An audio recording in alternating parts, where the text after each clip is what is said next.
Hello. So today's video is going to be a lot different than what I was planning, but today we're going to be talking about the importance of paper books. And this is a topic I've been thinking about for years. But I feel like now is the time to kind of bring this topic up. So I'm interested to see what others have gathered on this topic. For a while now, I've seen people move away from paper books into, a lot of them are moving towards like Audible type platforms where you just listen to the books, or just ebooks. And I've tried to stay kind of neutral on it just because I'm like, okay, I can see where if you're reading, why does it matter? And I kept battling this, but there's this feeling inside me that's like, this matters. And I eventually allowed myself to know what I knew. And the thing about it is it does matter. When you are using those platforms, there's a couple of different things that are happening. One, when you are doing something such as listening to a book, obviously there is nuance within this. If you are not this specific kind of individual or you have specific disabilities, or come on guys, like let's use a little bit of discernment here. But we're talking about as a whole, because that's my job here. We're talking about as a whole, overall, with the curve, not the specific pinpoints of people. What begins to happen to people that were able to read, who don't have any issues with that, and are just gravitating to that, is there is a dumbing down, honestly, of the brain. Reading is a skill to be able to, first of all, understand a language, to opens you up to a lot of different history, because it's one of the oldest things in history to be able to reach back and to know what did somebody from the 1800s and the 1700s and 1600s think. They wrote it down normally. So it dumps you down because you're not exercising that muscle, but also the muscle of imagining and reading, so seeing the words, comprehending the words, imagining, and then taking that idea and spinning off of that, it is a skill. Okay. So you're dumbing yourself down because basically you're just taking the auditory version of that, which is not as complex as reading. The other part of that is you do not own these platforms. And this is my growing problem with these things is ebooks are nice. Audiobooks are nice until you realize when you don't have access to that platform, baby, you don't own that book.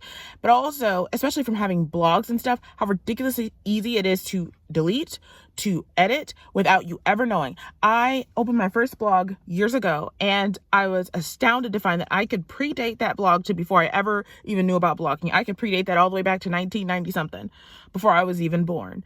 And that is not a good setup for society. It sets you up for manipulation. It sets you up for lack. It sets you up for information deserts. It sets you up to not have the history that you need, or context or information that you need.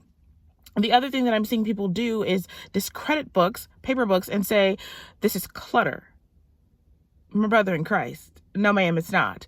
Now, obviously, use your best judgment. If it's too much, it's too much. But there is an importance to being able to own things like that and discover information. There are many times that your soul or your children's soul or your grandchildren's soul from you having that book will lead them to that specific information. So many pieces of information, even little things like contextual information about the time, that's such to them, to the writers, like, yeah, whatever. Yeah, we know that the sky is blue. Yeah. But like in this day and age, the sky is purple. And I never knew a time when the sky was blue, kind of deal.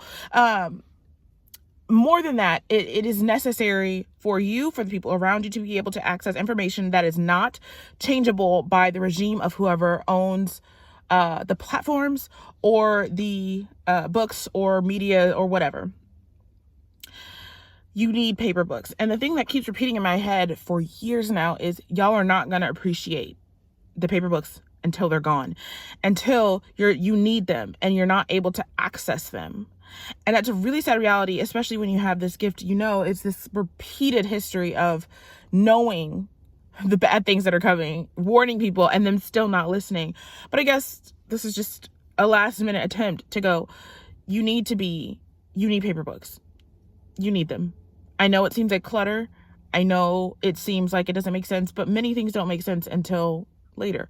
When you feel that pull of like, no, I need to keep this specific thing, then keep it even though it doesn't make sense. The idea of clutter and minimalism, y'all, you've got to get from under the programming. Now, yes, there's such thing as clutter. Yes, there's such thing as too much, but there is such thing as being programmed. And that's what a lot of you are under right now. And you need to use your instinct to decide, what is it that I actually need? What kind of home do I want? Not what do other people say is clutter. Not do what is the clean girl aesthetic? What is, no, what do I need to do for my family? And you need to make that decision for yourself. But if you rely solely on the electronic books, the audiobooks, you're going to find yourself in a hell of a lot of trouble pretty soon and years down the road. Some of this will not manifest for many years down the road. But for those of you that are listening, you need the paper books, and they're very, very important. They're very important to your development. They're very important to accessing information specifically. I just keep getting this feeling of you need it to be able to access information that right now seems readily available, but it will not always be.